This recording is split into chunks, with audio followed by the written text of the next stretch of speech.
Ohio. The locations on West Highway 90 and Blanco Road will be closing immediately. Taco Cabana's parent company, Fiesta Restaurant Group, made the announcement yesterday saying those 19 restaurants are underperforming. And that's a look at your morning jolt.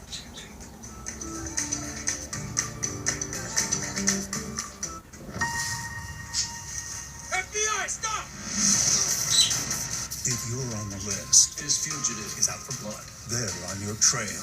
She'll do whatever it takes. Blood on the front seat. You just crossed in line.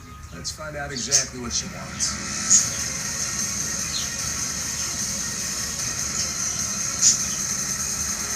Let's close the net. New FBI Most Wanted, tonight 10, 9 Central on CBS. It's our annual floor model sale at Family Leisure. Save